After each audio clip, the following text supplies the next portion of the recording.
आज से 70 वर्षों का पुराना इतिहास देखिए आप।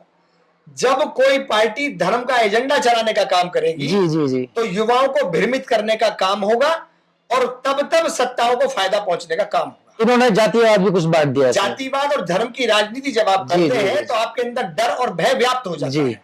तो उस डर और भय व्याप्त जब होगा जनता के बीच जी तो हमेशा सत्तारूढ़ पार्टियों को उसका फायदा होगा। वो भारतीय जनता पार्टी ने भारत के नागरिक की नब्ज को पकड़ लिया है कि इनको धर्म के एजेंडे में जाति के नाम पर, धर्म के नाम पर बांट के रखो और आप लोग निरंतर इस राजनीति को करते रहोगे। सीधा सीधा कहें गरीबों की दुखती हाथ रखा है जी इन्होंने। बिल्कुल बिल्कुल। आज का युवा जो भटका हुआ है जी वो धर्म के नाम पर, जाति के नाम पर और पूजा पाठ के नाम पर वो भटके हुए जब युवा होगा तो रोजगार की तरफ ध्यान नहीं देगा। बिल्कुल बिल्कुल। उसको कहना है मैं हिंदू हूं, तू मुसलमान है, तू सिख है, तू ईसाई है, तू दलित है, तू ओबीसी है, तू एससी है, एसटी है। इन चीजों में उलझा करके जी इनका एजेंडा भारतीय जनता पार्टी का सेट है और इसीलिए अहंकार में आकर के 2047 तक की जो रणनीति भारतीय जनता बनाने का, जो पार्टी बनाने का काम कर रही है, वो इसी एजेंडे को अपना मुख्य धारा में लेकर के कि भारत के युवा को रोजगार मांगने के योग्य मत छोड़ो, पढ़ने के योग्य मत छोड़ो, नीट के एग्जाम कैंसिल कराओ, उनको रद्द कराओ, पेपर को लीक कराओ ताकि युवा इधर उधर भटकता रहे और तुम्हारी राजनीति 2047 तक चलती रहे। ये सही कहा आपने। और देखा जा रहा है हमने कि ना अभी कुछ समय पहले मैंने एक वीडियो देखी थी, उसमें बोल रहे थे कि ना देश बढ़ाओ, देश में ये करो। अब कहां तक देखे हम भी कि कुछ चीज देखे ना, पूरा देश बेच दिया इन्होंने। आपने देखा होगा रेलवे बेच दिया इन्होंने। बाहर की कंपनी आज के टाइम में हमारे देश में राज कर रही है और कहा जाता है कि ना हमारा देश स्वतंत्र है। कहां स्वतंत्र है? हमें अपनी आजादी के लिए खुद को किसी से मदद लेनी पड़ती है, फिर कहते हैं आजाद है हमारा देश।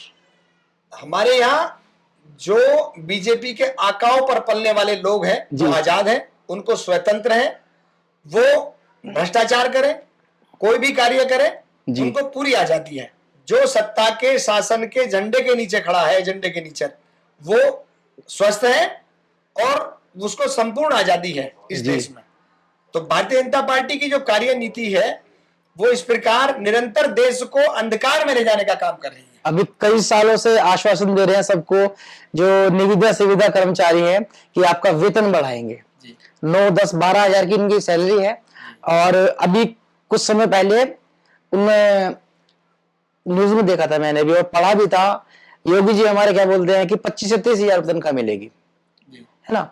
और आज भी उस बात को कहे काफी दिन हो गए, कई महीने बीत चुके हैं और जो संविदा निविदा कर्मचारी हैं इस चीज को देख रहे हैं कि कब हमारा वेतन बढ़ेगा।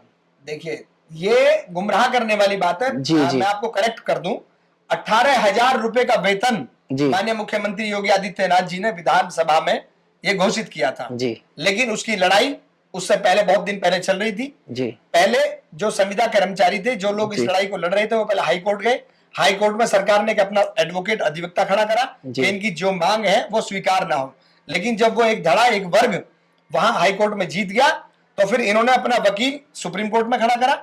सुप्रीम कोर्ट में इन्होंने 18,000 वेतन देने वाले संज्ञान को ना पास हो सुप्रीम कोर्ट में, इन्होंने पुरजोर उसका विरोध किया और जब सुप्रीम कोर्ट ने भी नहीं माना तब जाकर के वो 18,000 वेतन लागू हुआ और उसका श्रेय लेने का काम प्रदेश की सरकार कर रही है। वही योगी जी ने 2-3-4 महीने पहले विधानसभा में डिक्लेरेशन किया था, झूठा आश्वासन दिया, फिर झूठा आश्वासन दिया था। वो लोगों की अपनी मेहनत थी, उन्होंने लड़ाई लड़ी बहुत लंबे समय तक। पहले हाई कोर्ट में लड़ी, जिला स्तर पर लड़ी, फिर सुप्रीम कोर्ट में जब लड़ी और सुप्रीम कोर्ट में जब उस काम का विजय हुई, जब उन लोगों ने जीत प्राप्त हुई, तब मजबूरी में, उसे कहते हैं कि सुप्रीम कोर्ट का चाबुक चलना और उसको स्वीकार करना, यानी कि आप सहर्ष 18,000 वेतन लागू करने की इच्छा आपकी नहीं थी। इसलिए इनके इरादे और इनके जो कारनामे हैं वो उजागर हैं और भारतीय जनता पार्टी स्वतः ही जान चुकी है इस बात को।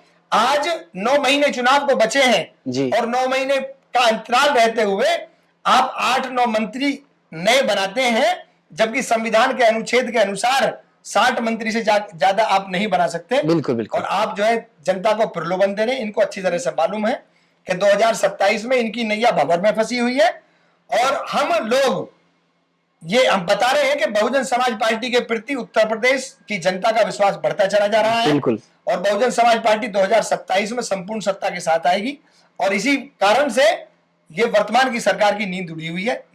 अनेकों प्रकार के प्रोपोगंडा और झूठा प्रलोभन देने का काम प्रदेश की सरकार को सचेत रहने की आवश्यकता है। मैं बसपा का सिपाही होने के नाते अपील करता हूं कि भारतीय जनता पार्टी की 10 वर्ष की सरकार आप लोगों ने देख ली है, 11 वर्ष की केंद्र की देख ली है। अब बहुत जल्द करके उत्तर प्रदेश एक शासन को बदल करके एक साफ सुथरी वाली छवि की सरकार और बहन कुमारी मायावती जी के उनके जो कार्य रहे हैं 2007 से लेकर 12 तक, उससे प्रभावित होकर जी हमारे साथ बहुजन समाज पार्टी के साथ लोग जुड़े। और लोग कितने सहमत है इस बात से आपके चैनल पर कमेंट करके बताएं और सहभागिता बहुजन हलचल के साथ दर्ज करें। जी जी बिल्कुल बिल्कुल। मेरे दिमाग में एक छोटी सी बात आई है कि देश को खोखला करना था किसी भी तरह से, और देश को खोखला कर दिया है। युवाओं के कमर तोड़ दी है, गरीबों को घर छीन लिए है। कुछ समय पहले योगी का बुलडोजर भी चला था जी। योगी का जो बुलडोजर चलता है वो न्यायकारी बुलडोजर नहीं है जी। कुलदीप सेंगर के घर जाकर नहीं चला आज तक जी। जिन लोगों ने बनारस में वाराणसी में जो बलात्कारी हुए जब जेल से छूटे तो उनको माला अर्पण किया गया, वहां बुलडोजर नहीं चला। और कल परसों एक देहरा में महाराणा प्रताप की जयंती पर एक उपद्रव हुआ है जी। वहां एक वर्ग का समाज का व्यक्ति है, उसको अधमरा कर दिया गया, मारने की जैसी स्थिति में पहुंचा दिया गया, वहां बुलडोजर नहीं पहुंचा। तो आज जो है उत्तर प्रदेश में 3-3.5% की आबादी में जीवन व्यापन करने वाले लोग वो शहनशाही का राज चला रहे हैं, और जो 97% उत्तर प्रदेश की जनता है वो तिराइमाम करके इस भ्रष्टाचार की भेंट चढ़ा हुआ है। और इनकी तानाशाही के सामने सब नपुंसक की तरह जनता नजर आ रही है। बिल्कुल बिल्कुल। और उस चीज का फायदा उठाने के लिए जो प्रदेश में निरंतर ये प्रयास कर रहे हैं, अब की बात 2027 में जवाब जरूर देगी उत्तर प्रदेश। बिल्कुल बिल्कुल। शर्मा जी एक बात और कहना चाहूंगा कि अभी कुछ समय पहले देखा है यूपी के कई घरों में जो 50-60 साल पुराने मकान बने हुए हैं उनके ऊपर आवास विकास का स्टिकर लग चुका है जी कि इस मकान को ये इलीगल है, आपका जी इलीगल मकान है, आपका नहीं है। इसके बारे में क्या कहना चाहेंगे आप? देखिए हमारे यहाँ मेरठ में सेंट्रल मार्केट का जो मुद्दा गरमाया हुआ है जी। कल भी महिलाओं ने बच्चों ने जाकर के आधे पेट खाना खा करके आवास विकास परिषद के कार्यालय पर धरना दिया जी। एक दिन हमारी टीम भी वहां गई थी, हम लोगों ने भी अपना विरोध प्रदर्शन किया वहां पर। आज आप देखिए कि जो 60 वर्षों से 700-800 व्यापार संगठित जो वहां चल रहा है, 700-800 दुकानें हैं, लगभग 5 से 7 हजार परिवार वहां अपना जीवन यापन कर रहे थे। और 60 वर्षों के बाद में आज वो प्रॉपर्टी और संपत्ति अनलीगल हो गई है। इससे ज्यादा तानाशाही और देश में क्या होगी? बिल्कुल बिल्कुल। जहां संपूर्ण सत्ता में राम के भक्त वास करते हो, अपने आप को राम भक्त बताते हो, हिंदुओं की हितैषी बताने वाली पार्टी सेंटर मार्केट का ये मुद्दा अपने आप में उजागर होता है कि ये पार्टी किसी की पार्टी नहीं है, ये सिर्फ अपने फायदा पहुंचाने के लिए, ना इसके लिए कोई हिंदू है, ना मुसलमान है, ना सिख है, ना ईसाई है, ये किसी को भी धरातल में पहुंचाने का काम कर सकते हैं। देश को धरातल में पहुंचा रहे, उत्तर प्रदेश को पहुंचा रहे, आम जनमानस की बात ही क्या रही है? सीधा सीधा कहा जाए मुंह में आम बगल में चोरी जी, है ना। इनका जब चुनाव होता, बंगाल में जब चुनाव था, जब इनकी कार्यशैली देखिए, और आज अहमदाबाद जाने से पहले आज प्रधानमंत्री जी कहते हैं कि आप सोना न खरीदे, किसी की बेटी की शादी होगी, उसकी बेटी की शादी में 4 चीज किसी को बना के देनी सामान्य व्यक्ति को कहां से करेगा वो? जी बिल्कुल बिल्कुल। पेट्रोल की डीजल की गाड़ियां हैं, इलेक्ट्रिक अभी हमारे यहाँ व्यापार इतना सुचारू रूप से चालू नहीं हुआ है, इलेक्ट्रिक वाहन कहां से खरीदेगा आदमी?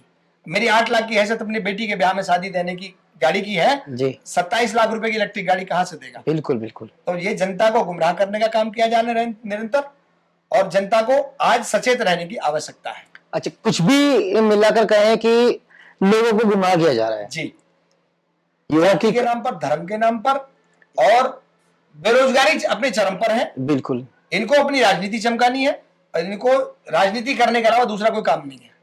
युवाओं की कमर तोड़ी जा रही है जी, गरीबों को मुंह से निवाला निकाला जा रहा है जी, जिनके जो छोटे पद के लोग हैं उनके मकान तोड़े जा रहे हैं जी, है ना।